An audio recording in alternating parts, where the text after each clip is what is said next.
Taiwa. Mantarangeza gareba abashiyeba.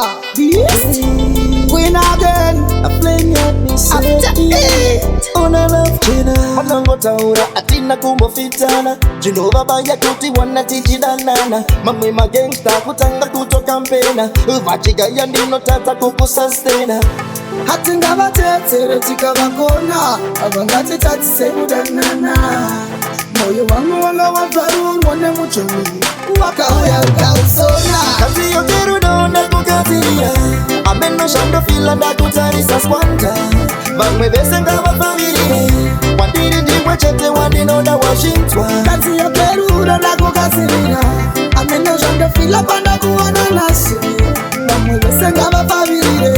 Wandiri ndiwe chete wandinoda washintwa Sinova wapendi kudana na superstar After 8 yare kare yandi accepta Chirize moyo baby aiwa unopeta Ndi no pita ndifenda kuchemeta Ndini pila raucha sendera Pauno kudikira hana indoroba Mudonda wira chade kubuda Dokuda kushika mbonzo mumafupa Kanziyo Kerudo na kukatiria Ameno shando fila na kutarisa Squander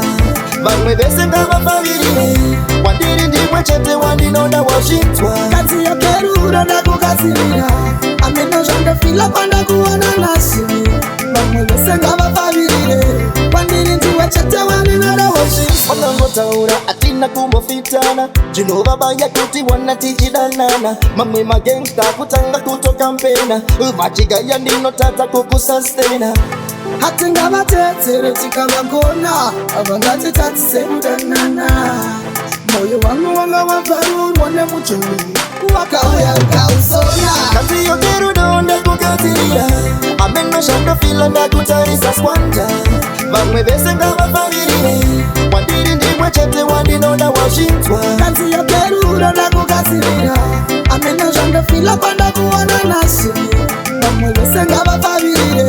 Wandiri ndiwe chete wandinoda washintwa Sinova wapendi kudana na superstar After 8 yare kare yandi accepta Chirize moyo baby aiwa unopeta Ndi no pita ndifenda kuchemeta Ndini pila raucha sembera Pauno budikira hana indoroba Mudonda wira chade kubuda Dokuda kushika mbonzo mumafupa